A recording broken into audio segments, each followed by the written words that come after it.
we gather again to do God's work, the work of peace. May we seek to renew a right spirit within our own souls,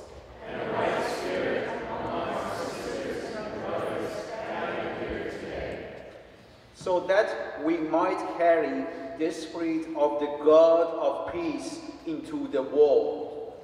To relieve the suffering of all sentient beings. Reaching in war, we prepare our hearts to be at peace. To work with our colleagues in peace and to bring peace to the world. We hear the words of our teachers. Echoing the understanding and wisdom of our many spiritual traditions. And so now, as we turn to our work at this meeting, mindful of our cosmic companionship, let us pray that our actions for peace in the nations and in the cities. may this be a reflection of the peace that resides in each of our hearts. May our great passion be compassion, and our great strength be love. So may it be. Amen. Shalom. Shalom, salam. I invite you to pass the peace.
Good morning.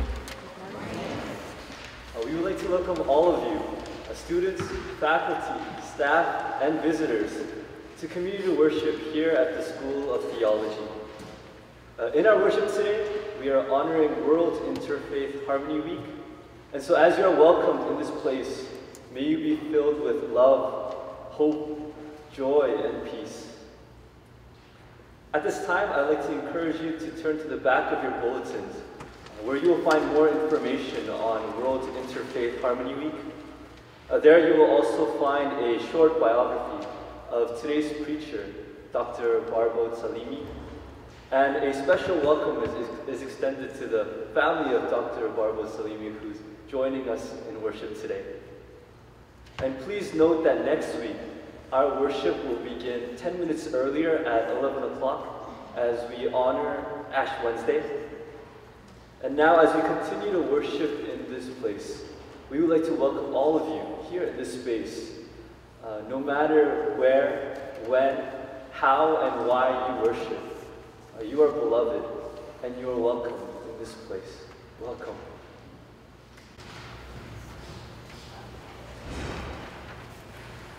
Our song of preparation comes from the Hasidic tradition of singing niguns. They are wordless melodies that sort of invite you to enter an ecstatic state. So we'll experience that together, and I invite you to stand as you're able and sing along with me.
morning.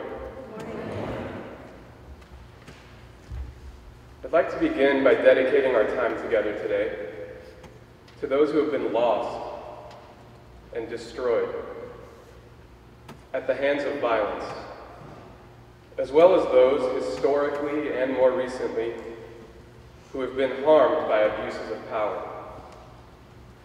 My words are also implicitly aimed at those whose ideas and imaginations are constrained by that which inherently cultivates separation and hatred.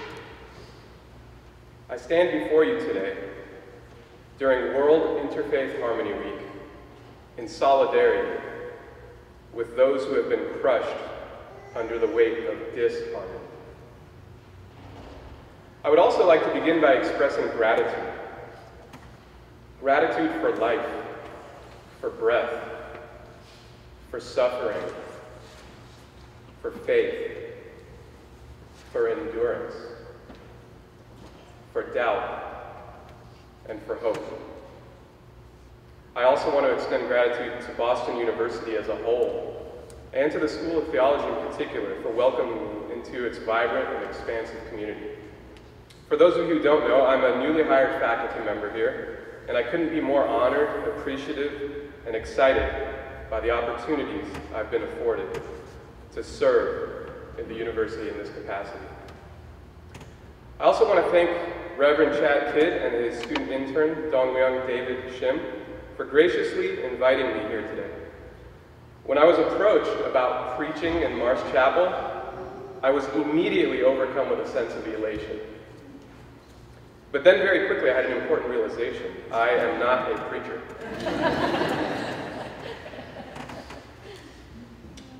So, I remembered that inconvenient fact, that I'm not a preacher. And moreover, I'm not a Christian. After some discussion with Reverend Chad and with David, it became clear that the sometimes used church adage, all are welcome, come as you are, is indeed used in this chapel, and extends all the way to its invited speakers. For that, I'm grateful. And finally, I want to thank you all for being here. I realize that Wednesdays may well be times of stress and chaos for you, and finding time to come to Marsh Chapel right at midday, in the very beginning of the semester, must indeed be a challenge. I'm grateful that you are here, and especially so given that you are here during this World Interfaith Harmony Week. A quick aside and a point of situating myself seems necessary at the outset, given that I'm not a preacher, but rather a scholar, practitioner, activist, or at least I try to be. The general focus of my teaching and research is somewhat far-reaching, in that I try to ask questions that are relevant to everyday people, broader contexts, and both local and global communities that stand independently of the ivory tower essence that academia all too often occupies. Along the way, I also try to reject the categorical distinctions that the academy has found itself operating out of. These categorical distinctions and their consequential limitations are often glossed over and neutralized with use of words like discipline, major, minor, focus, concentration, and here comes the grand integrator to the rescue, interdisciplinary. I try, to whatever extent I am able, to approach my scholarly work without strict adherence to such distinctions, preferring less to consider things as being disciplinary partitioned or disciplinarily partitioned, cross-disciplinary or even interdisciplinary, and more to perceive these as varying languages and or methodologies that perhaps operate more like different muscles that may engage to accomplish a grand, unified exercise or movement called understanding. Sometimes different muscles work better for certain aspects of the movement, but they are never engaged in total isolation from the system of deeper understanding. Flexing multiple muscles doesn't need to make you an integrationist. It might just be that you engage differently in order to do what is necessary for the grand task. To an extent, what I'm saying is this: no matter how we come to carry out our attempt, we all seem to be seeking something, navigating somehow, and describing some way. The same penetrating considerations that are, from the very start, holistic and not neatly partitioned. And we ourselves are holistic and without neat partitioning as we lean into the all too familiar penetrating questions of understanding. Who are we? What are we like? What is reality? How should we be? And perhaps most vexing of them all, are we capable of deriving any such answers without diluting or overestimating ourselves and our potential? At the same time, I'm bound by the aforementioned categories, be they academic in nature or not. I'm bound by the conceptual languages. I'm bound by the distinctions that I just fumbled my way through rejecting 30 seconds ago, probably contradicting myself along the way. Let me just pause here and ask, can you tell I'm not a preacher? Yet, at least. Being bound in this way is what I wish to speak with you about this morning. Given this context, World Interfaith Harmony Week, I feel that some spiritual self-disclosure is warranted. So here it goes. I am a theist, a believer in a divine and mysterious source for all that is. I was born and raised a cultural Muslim. I am Iranian, and because of that very fact, I find myself struggling to unlock the profound shaping that Zoroastrian thought has visited on my ancestry, my ethics, my psyche, my way of being, thinking, feeling, and sensing. I am a student and lover of Western philosophy, psychology, and world religions, as well as theology. In short, I am having an identity crisis. To help me reintegrate, if you don't mind, and find some semblance of identity, I'd like to share with you the words of the 14th century Persian-Iranian poet Hafez. These words have had a profound impact on me, and they seem timely during World Interfaith Harmony Week, as well as with regard to my above reflections on categories and their constricting or binding effects. This poem is titled, I Have Learned So Much, and I'll read an English translation here. I have learned so much from God that I can no longer call myself a Christian, a Hindu, a Muslim, a Buddhist, a Jew.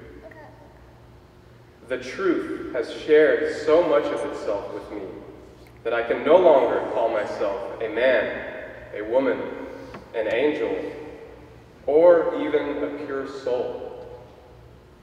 Love has befriended Hafez so completely it has turned to ash and freed me of every concept and image my mind has ever known. It has turned to ash and freed me of every concept my mind has ever known. It has turned to ash and freed me of every concept and image my mind has ever known. It would seem only natural during World Interfaith Harmony Week that we focus on the categories that are our various religious faith systems, attend to their richness, which indeed does exist, and highlight their particularities, which also indeed do exist. And then, as in the academics example of interdisciplinary studies, send the grand word inter to the rescue. Case in point, World Interfaith Harmony Week. From there, it would follow that in order to achieve harmony, we ought to search for commonalities among these varying religious categories. What can religious persons of all creeds and denominations, as well as persons without faith, agnostics and atheists, learn from one another by finding commonality in, among, and between their respective categorical systems? This is a noble endeavor, and to an extent I affirm it. However, I also see that it is a maneuver that itself is bound by categories. The very categories that Hafez warns us against when he professes, at the end of his poem, that he is, by love, free of such concepts and images. In essence, what I would like to propose and share with you all today is that we might more fully find harmony if we work against the compulsion to categorize and conceptualize. Even if such activity is well-meaning and/or produces slivers of commonality and agreement. Rather, let us consider what might unfold if we focus ourselves less on the overlap of our various categories and more on the ubiquity of our own finitude and disorientation. The shared inability to achieve ultimacy with our categorical and conceptual projects. Rather than honing in on points of resonance between our distinct modes of faith or non-faith, perhaps we would orient more harmoniously if we occupied, embodied, and leaned into freeing ourselves of the obsession to conceptualize ourselves, each other, and the world around us. Perhaps what we really need is not to seek harmony through bridging embrace, but through embrace of a different sort. Embrace of our own inability, our own finitude. The acceptance of the hard truth that categories often get us away from. They get us away from confronting our own existential complexities and tensions. But these complexities and tensions need not be resolved. On the contrary, they are what sees us and steer us toward that which might hold more harmony for us. The complexity and tension of our felt sense that we are at once specks in an expansive cosmos. And yet we are thoroughly valuable members of this expanse. The complexity and tension of holding a sense of angst that we may not matter as much as we think we do, while also holding the fundamental belief that we must matter more than what we sometimes experience through the social and political traumas and injustices we endure. The complexity and tension of reflecting on the sobering truth that we so often fall victim to entitlement,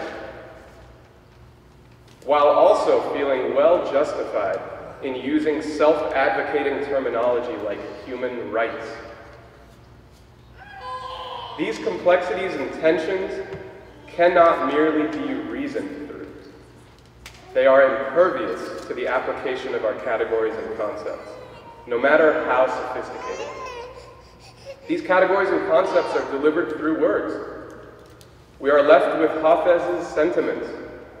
We are left with the same words that we often utter to those experiencing death, loss, trauma, and grief.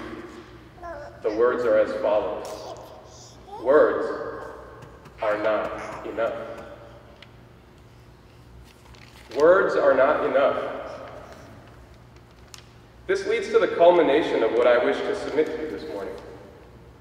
Language is typically, though not with everyone, innate. Language is indeed elegant. It is enormously useful. But it is not everything. It is not enough. This may be most true in the realm of interfaith harmony. When seeking understanding, reconciliation, and peace, we often accept at face value that discussion is the best route to pursue. However, we might reorient ourselves more harmoniously, more inclusively, and more lovingly by embracing the complexities and tensions that rest beyond our categories. beyond our concepts. In essence, beyond our words. I would like to share with you some personal experiences that I hope will find resonance with you as you meditate on your own such experiences and encounters. My hope is that engaging in such meditation will serve to knock loose the creative and harmonious potential that we all already possess or have access to, independent of our categorical constructions. But before I do that, I would like to point out a vital caveat.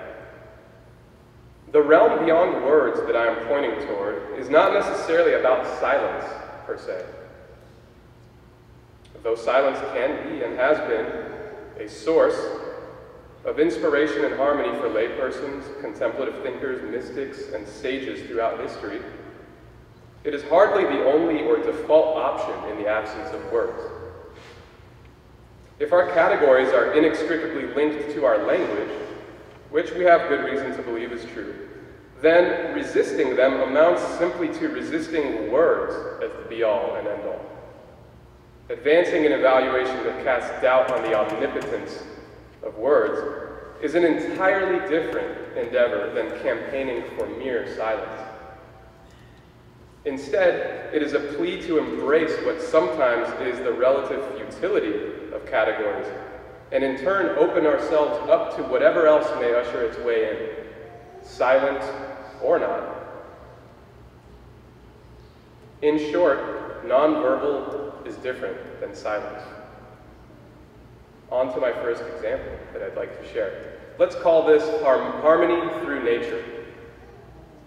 I was on a road trip with my wife several years ago.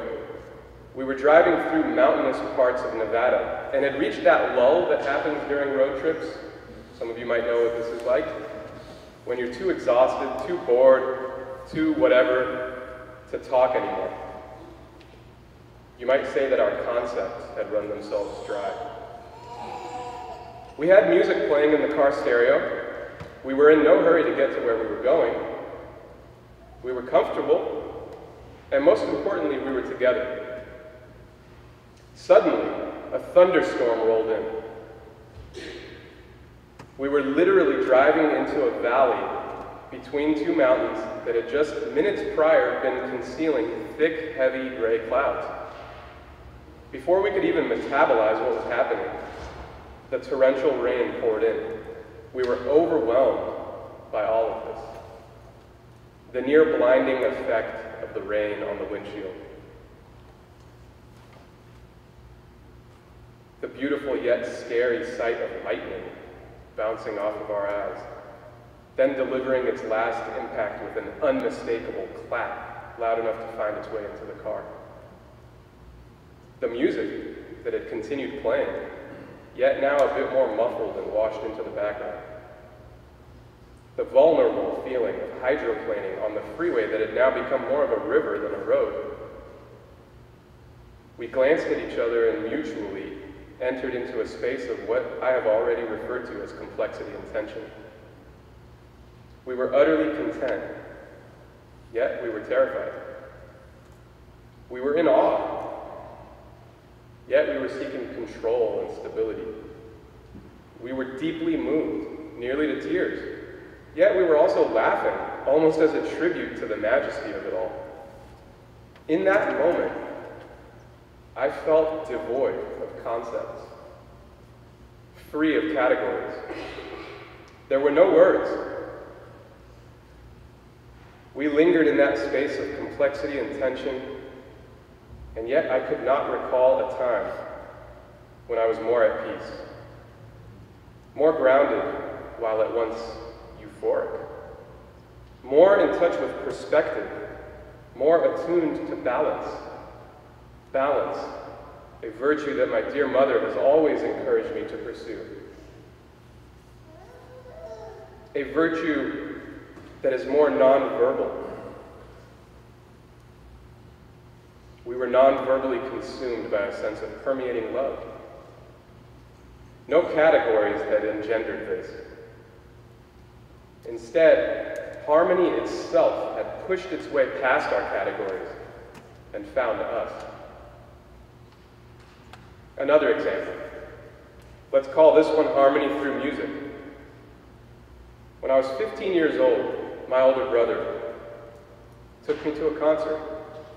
We drove 45 minutes to the amphitheater, waited in line for another hour or so just to get in, then waited as the headlining band prepared to come out on stage.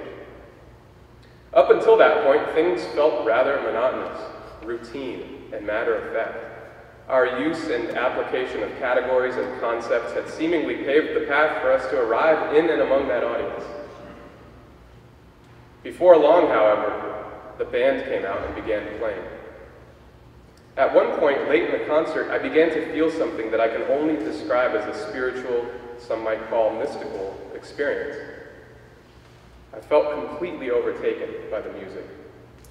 The music had claimed control over me, over my psychic and emotional state. The music had claimed me. Tears began to well up in my eyes and roll down my face as I looked around at my brother, looked around at my fellow spectators, some of whom appeared to be in a similar space. In that moment, I was unaware of time and space, unaware of concepts. I was completely lost in the music and the communal experience of it. It seemed as though the music had brought me into a state in which I felt ironically empowered and powerless all at once. I felt energized, yet simultaneously paralyzed. In short, I felt complexity and tension of being free of categories and concepts.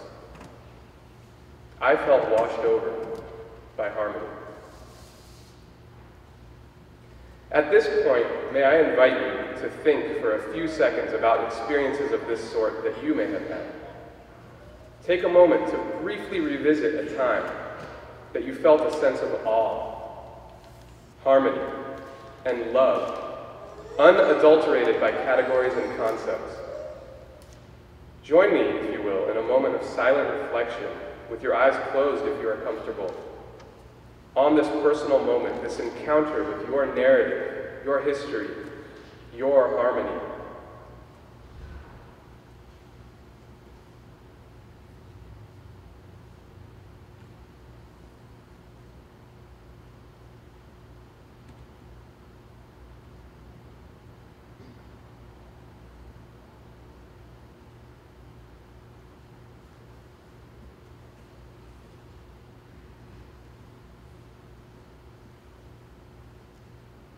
I don't want to be presumptuous, but I can't help it. I am sure you have had moments like this, these experiences. Those experiences that feel transcendent, yet not in an escapist way. Those encounters with the world, with reality, that leave you with a sense of awe and speechlessness. Perhaps it came through interactions with others. Perhaps through being in nature. Maybe it came amidst the performance or absorption, reception of art. Or maybe, in some ironic sense here, maybe it came through being met with words that moved you in a way that then took you beyond words. That transcendence, that awe, that beyond, is a realm beyond categories, beyond concepts. It's a realm that may best bring us in touch with harmony. That is what we may need most. And what is that? Let us be wise and not talk about it, thereby appropriating and distorting it with our words. Let us seek harmony without words. Let us more willingly and frequently lean into those non-verbal realms that absorb us and spiritually reorient us, bringing us into harmony and thus readying us readying us to be better, even if with our words. No matter what faith or non-faith you sit with in this moment, you are part of the grand community. Seeking grand understanding. You are part of that which we cannot and should not explain. You are at once part of and continually invited into harmony. For it is not through conceptual or categorical interfaith agreement that we will find what we seek, but through surrender, awe, and receptivity to and of that which already is beyond our words. Peace will come not through the acquisition of verbal compatibility, through the mutually shared embrace of that which we cannot verbalize. Harmony resides more in the authentic encounters with beauty and love that show up when we live into that which we lack than it does in the amplification of that which we can categorically demonstrate. Words are marvelous. They are profoundly important within human affairs, and they are positively instrumental to certain modes of discovery. But they are not enough. They and their categorical and conceptual counterparts are not everything. What I am suggesting this morning is that harmony may best be found through nonverbal spiritual encounter, orientation, and reorientation. I invite you in your own ways, through your own uniqueness, through your own particularities, through your own subjectivities, through your own encounters with what Hafez referred to as love, to seek harmony without words. In closing, I would like to share with you a wonderful lesson taught to me by my father during a conversation, incidentally, that I had with him several years ago on the topics of spirituality, theology, and the age-old conundrum of objective and subjective truth. His lesson to me came in the words of another Persian-Iranian poet, the often celebrated Rumi. During this World Interfaith Harmony Week, I can think of no better way to conclude than with that poetry. Ironically, those words. They are as follows.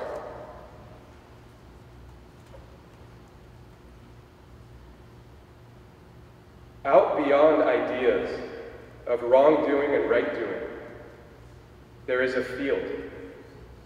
I will meet you there. When the soul lies down in that grass, the world is too full to talk about. Languages, ideas, even the phrase each other don't make any sense.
join me in prayer?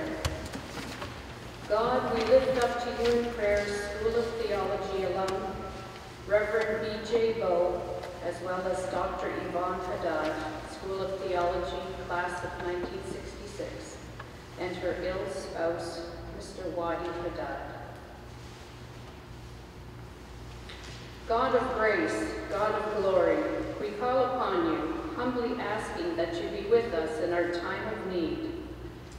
Come down from the mountaintop, O God, and show your presence among the people. Our world is broken, the earth cracked and shattered, and destruction lay all around. Our humanity is ruptured and relationships are torn asunder. We fail to recognize the face of our sister and brother and turn a blind eye to their suffering. Come down from the mountaintop, O God, and reveal your kindness and mercy.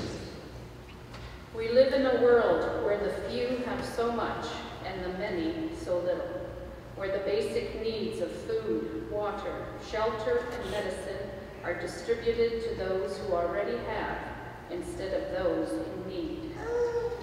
Come down from the mountaintop, O God, and demonstrate your compassion. In our world, the greedy and entitled use their positions to enrich themselves at the expense of others. Corruption runs rampant, and power is employed by the wealthy to exploit and oppress. Come down from the mountaintop, O God, and impart our justice.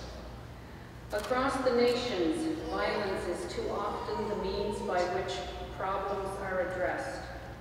Fist, gun, and bomb are the tools of the trades that traffic in death and destruction. Come down from the mountaintop, O God, and share your peace. Come down from the mountaintop, O God. Incline your ear to our human condition. Hear our prayer, O God, for we know with you all things can be made new. What is broken can be repaired. What is ruptured can be reconciled. Inspire us to be your agents of change, working for justice and mercy, and bringing healing to a world that needs it. Amen.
as you go forth, may you find, notice, and be found by harmony without words. Peace be with you.